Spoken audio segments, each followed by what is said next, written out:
Hello students, welcome back to expert of education. बेटा हम चल रहे थे, कंटिन्यू कर रहे हैं। आप अल्कोहल फिनॉल ईथर की बातें कर लिया था और मैंने बोला था कि एल्डिहाइड कीटोन कुछ ज़्यादा बड़ा चैप्टर है तो थोड़ा सा माइंड को रिलैक्स ले लेना, और मैंने खुद को भी आपको रिलैक्स दे दिया।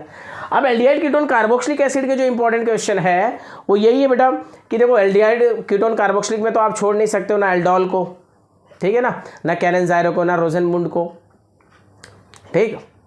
ये सारे क्वेश्चन तो आप नहीं छोड़ सकते।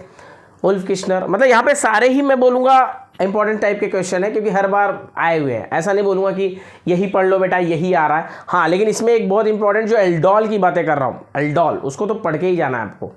एल्डोल को एकदम पढ़ लो, गटरमैन कोच, एटार्ड रिएक्शन, ये सब सारे एक बार देखोगे आप, ठीक है ना, क्लियर।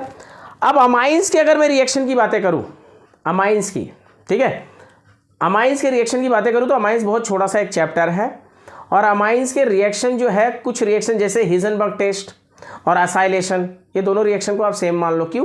क्योंकि रिएजेंट केवल चेंज है ना, C6H5SOCl2 वहाँ पे है SO2Cl, ठीक है, और यहाँ पे असाइलेशन में CH3COCl है। दोनों जगह से क्लोरीन ही निकलती है, बाकी सारी चीज़ें ऐड कर देनी है आपको। उसमें भी टर्सरी का नॉट पॉसिबल, इसमें भी टर्सरी का नॉट पॉसिबल, बराबर, क्योंकि टर्सरी के पास हाइड्रोजन नहीं होते, ठीक। अब बाकी सारे रिएक्शन अगर आप देखने जाओ, हाफमैन आइसोसाइनाइड वाली टेस्ट, ठीक है, जिसे कार्बाइलमाइन बोलते हो, हाफमैन ब्रोमामाइड, गैब्रियल थाइलेमाइड, ठीक है, इनको मतलब आपको एक बार तो सॉल्व करना ही है। ये सारे क्वेश्चन को आप एक एक बार एटलीस्ट सॉल्व करोगे, ठीक। अब रिएक्शन से बेटा वेटेज भी तो ज़्यादा है, तो हो सकता है कि अब लास्ट मोमेंट की तैयारी की बातें कर रहा हूँ मैं, जिनका पढ़ के हो गया है उनके लिए तो कोई प्रॉब्लम है ही नहीं। क्यों? क्योंकि वो सीधा सीधा देखेंगे, रिवीजन करेंगे, काम खत्म। जिनका नहीं हुआ है वो यहाँ से कुछ भी आ जाए, अगर मैं बोलता हूँ 50% भी आ गया तो 10 मार्क्स आ गए। क्लियर है? क्लियर, मतलब बैठोगे नहीं कि रिएक्शंस तो अब होने वाला नहीं, ऐसा नहीं है कि रिएक्शंस नहीं होने वाले हैं, कुछ रिएक्शंस ऐसे जो होंगे, ठीक है। अब यहाँ पे देखो जो लास्ट बातें कर रहा हूँ, इसके लिए न्यूमेरिकल्स,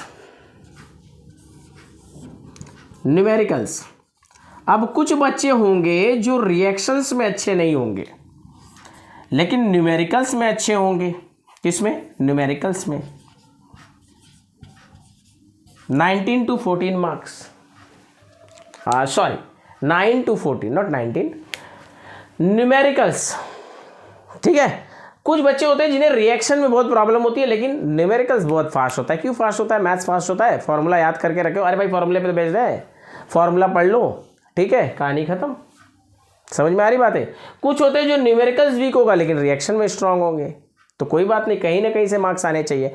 अच्छा, कई बार क्या होता है, क्वेश्चन नंबर 2 और क्वेश्चन नंबर 3 की बातें करो, 8 out of 10, 8 out of 12, तो उसमें होता क्या है, न्यूमेरिकल्स रिएक्शंस दोनों है। अरे भाई जिसका रिएक्शन वीक है वो रिएक्शन छोड़ देगा, जिसका न्यूमेरिकल वीक है वो न्यूमेरिकल छोड़ देगा।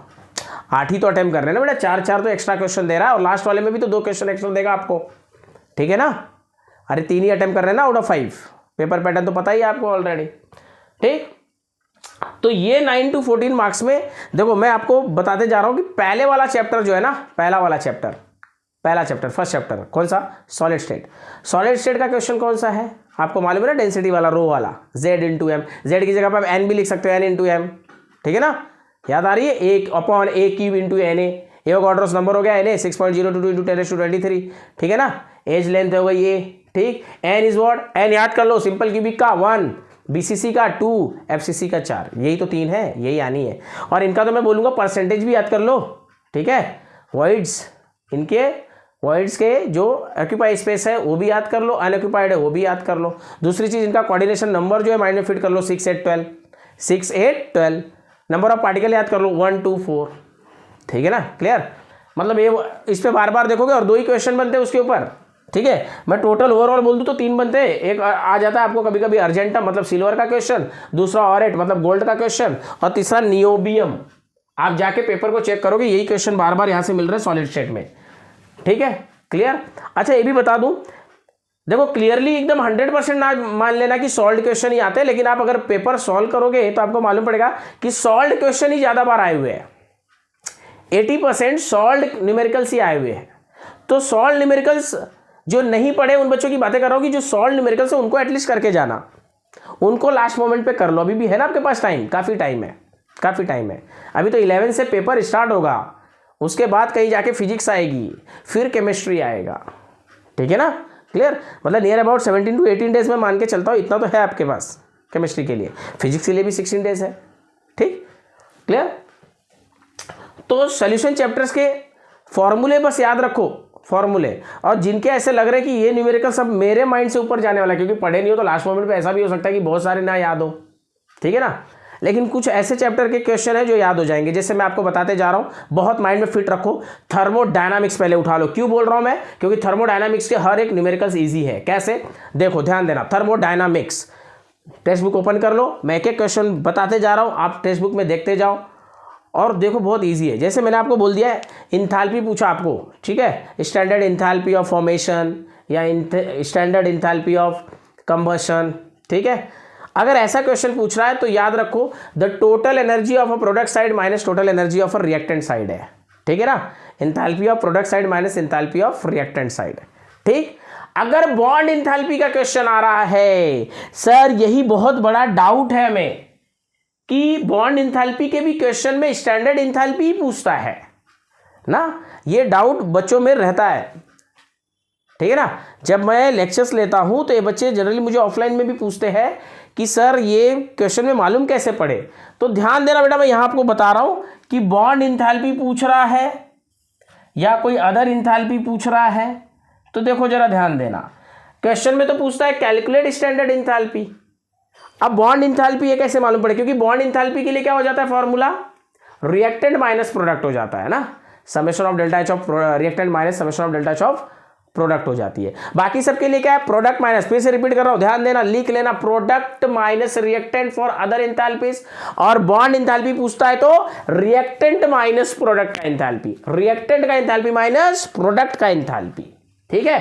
अब हमें कैसे पता चलेगा सर कि रिएक्टेंट माइनस प्रोडक्ट करनी है, प्रोडक्ट माइनस रिएक्टेंट करना है? तो ध्यान देना, अगर आपको गिवन में, अगर क्वेश्चन में न्यूमेरिकल्स में यू दे रहा है आपको एन बॉन्ड एच का इंथैल्पी, सी बॉन्ड सी का इंथैल्पी, तो जरा ध्यान देना, देखो बॉन्ड लग गया है बीच में, दिख रहा है, एन ट्रिपल बॉन्ड एन की इंथैल्पी।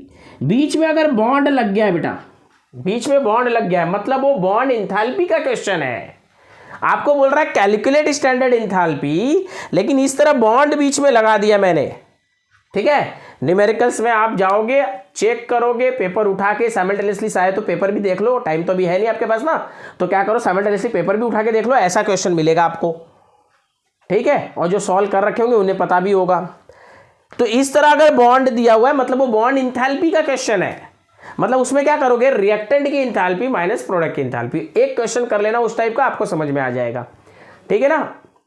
केवल एक क्वेश्चन उस टाइप का कर लेना, समझ में आ जाएगा, क्लियर है। और ना समझे तो सॉल्व वाले उठा के कर लेना, आपको आइडिया मिल जाएगा कि कैसे सॉल्व करनी है, क्योंकि इसमें नंबर ऑफ बॉन्ड आपको ही निकालना है। बॉन्ड इंथैल्पी इस तरह दी रहेगी, रिएक्टेंट माइनस प्रोडक्ट। और अगर यू दिया है, यू दिया है, देखो जरा ध्यान देना, यहीं पे क्लियर कर दे रहा आपको। अगर आपको डेल्टा एच ऐसे दिया हुआ है, the delta H not of carbon dioxide, delta H not of benzene, delta H not of water, दोनों का डिफरेंस देखो। इसमें डेल्टा एच कैसे दिया था? बॉन्ड करके। इसमें मॉलिक्यूल का दिया हुआ है, दिख रहा है ना, इसमें बॉन्ड लगाया क्या मैंने? नहीं, कार्बन डाइऑक्साइड। तो इसमें समझ जाना कि जो इधर स्टैंडर्ड इंथैल्पी है वो कौन सी है? प्रोडक्ट माइनस रिएक्टेंट का फॉर्मूला लगेगा, प्रोडक्ट माइनस रिएक्टेंट का। क्या ये पॉइंट क्लियर है? बोलो एकदम क्लियर है, एकदम क्लियर है, ठीक है। नेक्स्ट आ रहा हूं मैं हेस लॉ। अब हेस लॉ में क्या होता है बेटा? हेस लॉ के क्वेश्चन, एक सेकंड है बेटा,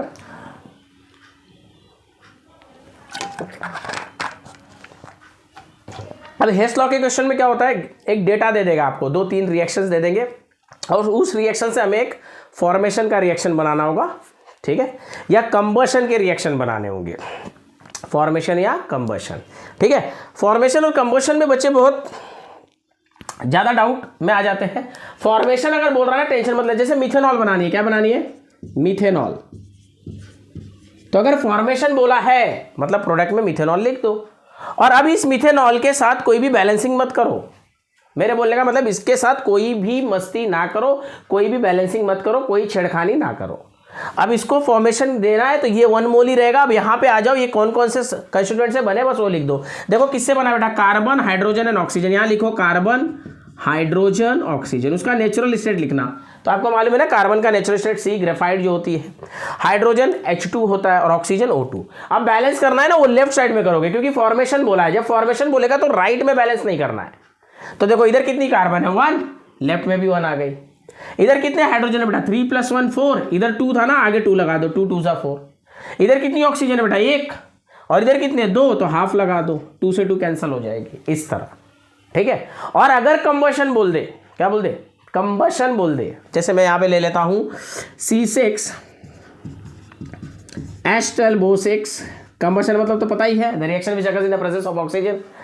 तो ये तो फिक्स है ना, ये कार्बन डाइऑक्साइड और वाटर देगी, ये मैंने बता रखा है आपको, ठीक है ना।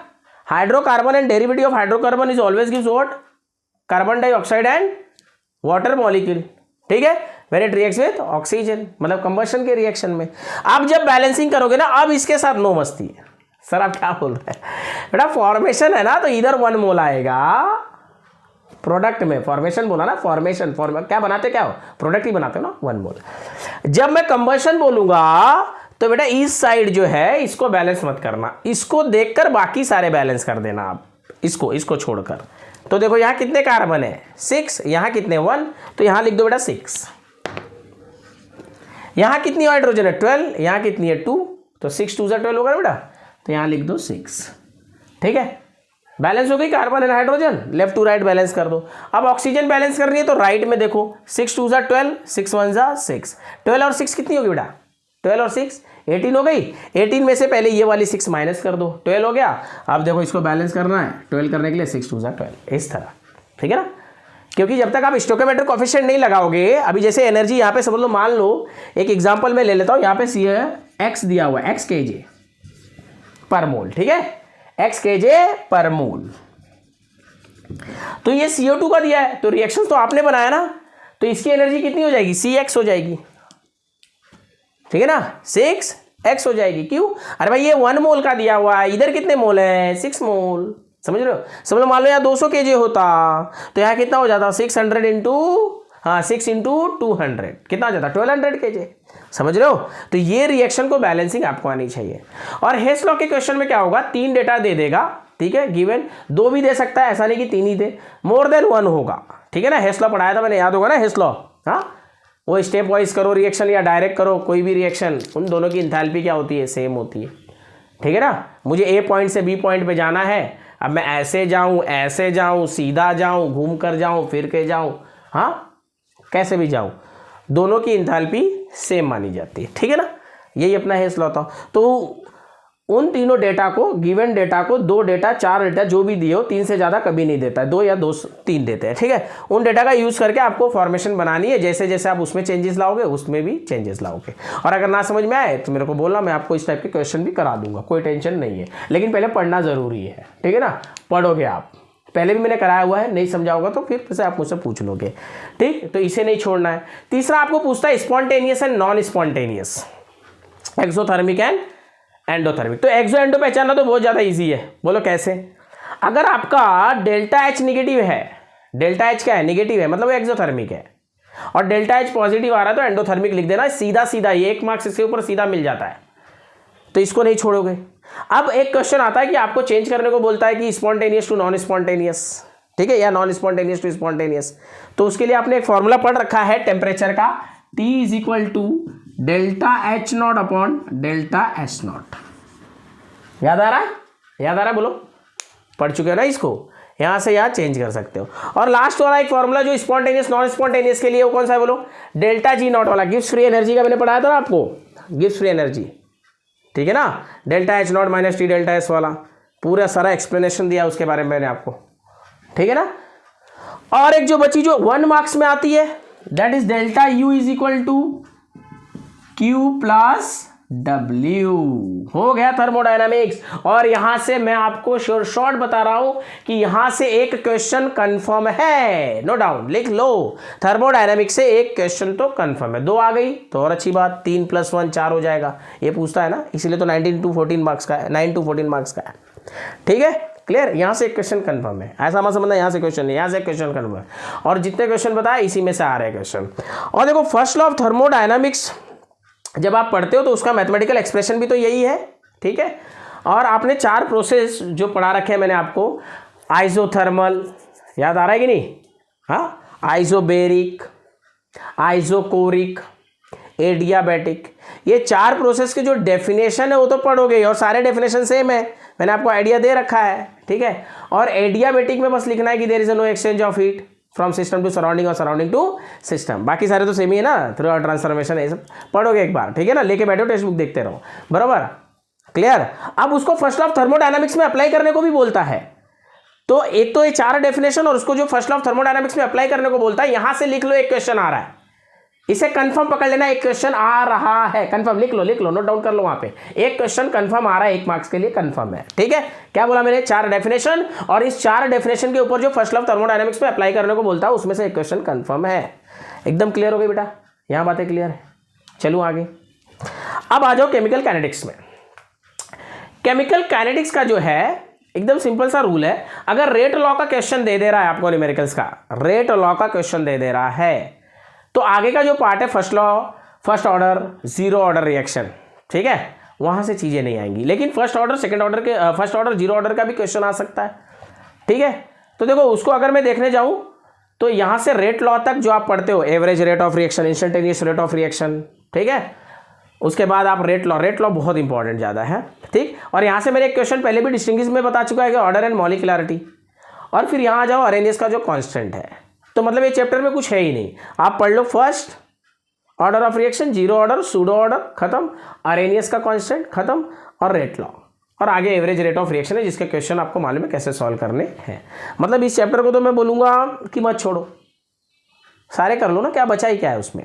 तो इसके न्यूमेरिकल्स तो बिल्कुल छोड़ना नहीं, क्योंकि इसके न्यूमेरिकल्स में रेट लॉ का एक क्वेश्चन है जिसे बहुत बार करा चुका हूँ, और आपको एक बार पढ़ना भी है, रेट लॉ खत्म हो जाएगा। और आगे का जो अरेनियस का है वो सीधा फॉर्मूले पे बेस्ड है, ठीक है ना, वो सीधा फॉर्मूले पे लगा दो, log K1 K2 बताया हूँ ना, याद है ना, log K2 by K1, वो सारा फॉर्मूले पे लगा दो, एकदम क्लियर है।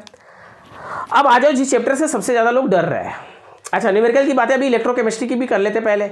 इलेक्ट्रोकेमिस्ट्री में एक क्वेश्चन है जो आपको एट 298 केल्विन में पूछता है, ठीक है ना, E nought is equal to E nought of C minus E nought of A, याद आ रहा है, E nought of C cathode minus E nought of A, उसमें आपको रिडक्शन पोटेंशियल लिखना होता है। तो रिडक्शन पोटेंशियल ही 99.99% रिडक्शन पोटेंशियल ही दिया होता है। कई बार बच्चे बोलते हैं सर हमें कैसे मालूम पड़ेगा, अगर डायरेक्ट दिया है ना, U दे दिया है, डायरेक्ट दे दिया है, तो समझ जाना ये रिडक्शन पोटेंशियल दिया है, वो ऑक्सीडेशन पोटेंशियल कभी नहीं देगा। क्यों? क्योंकि IPSC बोलती है, ठीक है ना। ऐसा क्वेश्चन दिमाग में आता है जब मैं लेक्चर्स लेता हूं, सर Zn2 प्लस का आगे लिखा हुआ था 0.78 वोल्ट, तो सर वो कौन सा पोटेंशियल है? वो बेटा रिडक्शन पोटेंशियल है। कंफ्यूजन कब पैदा होगी? जब यू लिख दे, जब यू लिख दे, देखते जाना, Zn2 प्लस गिव्स 0.76 वोल्ट। अब ये ऑक्सीडेशन पोटेंशियल है, कैसे मालूम पड़ा? रिएक्शन को मत देखा करो, सेल रिप्रेजेंटेशन होती है ना, वहां नहीं देखना, वहां तो फिक्स है ना बेटा, लेफ्ट में क्या होती है ऑक्सीडेशन, राइट में क्या होती है रिडक्शन, वहां तो कंफर्म है ना, वहां फिक्स है, वहां तो कुछ नहीं है। यहां देखना होता है जो गिवन दिया होता है, इस गिवन की बात कर रहा हूं, ये ऑक्सीडेशन पोटेंशियल है, कैसे मालूम पड़ा? ये देखो 0 से 2 हो गई, लेकिन मैं ये भी बोल रहा हूं कि ये नहीं दिया होता है, 99.9% क्या दिया होता है, वो हमेशा रिडक्शन पोटेंशियल ही देता है। और अगर ऐसे लिख रहा है ना बेटा, तो वो रिडक्शन पोटेंशियल ही है, रिडक्शन पोटेंशियल ही है, ठीक है। इस क्वेश्चन को बिल्कुल नहीं छोड़ना। और दूसरा नस्ट इक्वेशन, नेक्स्ट इक्वेशन तो याद होगा ना, E नॉट वाला, ठीक है ना, याद है, E cell equal to E nought cell minus 0.0592, याद है कि नहीं? Divide by n log of concentration of product divide by concentration of reactant, हाँ पढ़ना है सब, ठीक है ना। तो उस एक हो गई, और आगे के जो पार्ट है जिसमें मैंने आपको पहले बताया था, मोलार कंडक्टिविटी, रेजिस्टिविटी, याद है ना, कंडक्टिविटी, बस उसके क्वेश्चन यहीं से आ रहा है, ठीक है। और फैराडे के फॉर्मूले हैं, बस उसको पढ़ लेना। तो न्यूमेरिकल की बातें हो गई। अब जो सबसे बड़ा डेंजरस चैप्टर लगता है, जिसमें पढ़ना बहुत है सर, लेकिन समझ में नहीं आता क्या है, बोलो कौन सा?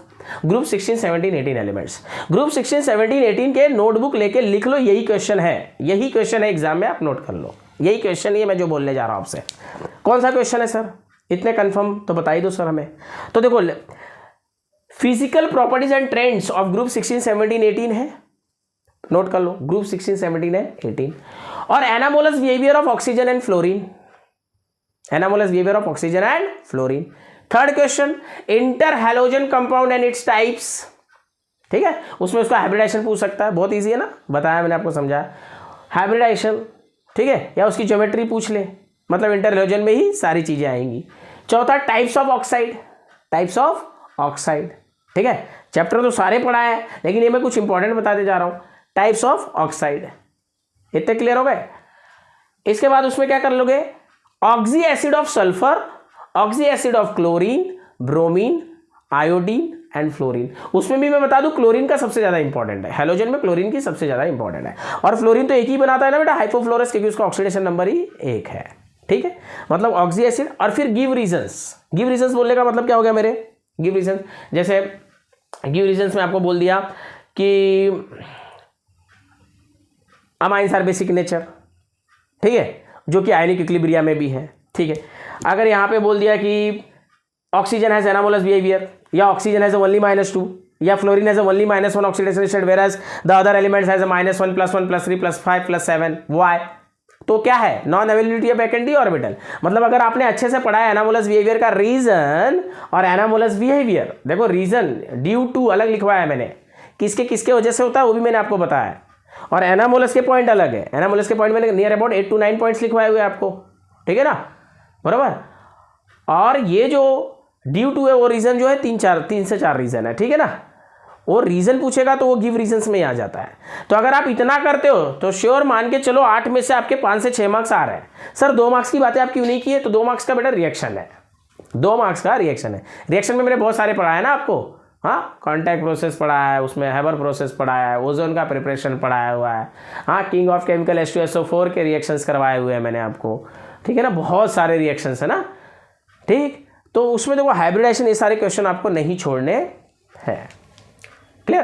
देखो बातें करने जाऊंगा तो बहुत सारे चैप्टर है, बहुत सारी बातें होंगी, लेकिन ये स्पेसिफिकली इन सब चीज़ों के बारे में मैंने क्यों बातें की कि जो बच्चे नहीं पढ़े हैं मेरा उनसे बहुत रिक्वेस्ट है कि बेटा गिव अप नहीं करना है, टेक्स्ट बुक उठा लेना है, पढ़ाई स्टार्ट कर देनी है। और अगर कुछ नहीं आ रहा है तो आप मुझे बताओगे बिफोर एग्ज़ाम, मैं वो आपको आके एक्सप्लेन कर दूंगा। छोटी छोटी बातें भी होंगी तो एक्सप्लेन करूंगा, छोटी छोटी चीज़ें होंगी तो भी आप कमेंट बॉक्स में मुझे ऐड कर दोगे। एक पॉइंट का क्वेश्चन होगा तो वो भी ऐड कर दोगे। देव सर आपके लिए हमेशा रेडी है, हमेशा तत्पर है, हमेशा आपके लिए बेटा, ठीक है ना। लेकिन पढ़ाई चालू करनी है, ठीक है। तो इस वीडियो को मैं यहीं पे आराम देता हूँ, लेकिन उसी के साथ साथ ऑल द बेस्ट सारे बच्चे जो एग्ज़ाम दे रहे हैं, मेरे प्यारे प्यारे बच्चे, एकदम वो पढ़ते रहें, आगे बढ़ते रहें, और बिना किसी टेंशन के, बिना पैनिक हुए, बिना कुछ सोचे, बिना माइंड में दूसरा कुछ लाए, सिर्फ अपने एग्ज़ाम पे फोकस करें और ज़्यादा से ज़्यादा ट्राई करें कि मैं ज़्यादा से ज़्यादा मार्क्स लाऊं। सारे सब्जेक्ट को इक्वली इंपॉर्टेंस देना, सारे सब्जेक्ट, क्योंकि एक में 100 लाओ, दूसरे में 0 लाओ, ये तो नहीं चलने वाला है। तो इससे अच्छा सब में 60 आए, ठीक है बेटा। तो ऐसा नहीं सोचना है मैंने नहीं लिखा, नहीं आया, ये आया, वो आया, क्या आया। आप जितना पढ़े हो उसकी गारंटी मैं देता हूँ। अगर आपने 50% पढ़ा है ना तो 50% आपका आएगा, और 50 से ज़्यादा ही आएगा। अगर आपने 30% पढ़ा है तो डरना नहीं है, 30 से ज़्यादा ही आएगा। 40% पढ़े हो, 40 से ज़्यादा आएगा। किसी बच्चे ने 90% दिया है ना तो 90 से ज़्यादा लाएगा, ये मैं श्योर बोल रहा हूँ। उस जिसने जितनी % की पढ़ाई की है उससे उसका ज़्यादा % आ रहा है। अब आप बोलोगे सर आप ये ऐसी गारंटी कैसे दे सकते हो, क्योंकि 30 मार्क्स आपका प्रैक्टिकल भी है बेटा। आपका हेल्प करने के लिए खुद मार्क्स बैठा हुआ है, मार्क्स खुद बोल रहा है कि मैं आपके पास हूँ, आपको टेंशन नहीं लेनी है। जब मार्क्स खुद बोल रहा है कि मैं हूँ तो आपको क्यों टेंशन लेना है बेटा। आपको सिर्फ थियरी पे फोकस करनी है, जितना ज़्यादा से ज़्यादा अच्छा हो सके। और पहले स्टार्टिंग के जो 18 मार्क्स का जो MCQs है, अब कुछ बच्चे बोलेंगे सर MCQs तो 10 ही मार्क है बेटा। जो ईच सेंटेंस वाला 1 मार्क्स वाला है, बराबर, उसे भी मैं MCQs में ही कंसिडर कर लेता हूँ, क्योंकि वो भी, उसमें भी तो एक ही पॉइंट आपको लिखना है ना, डिफाइन आ गया, बराबर।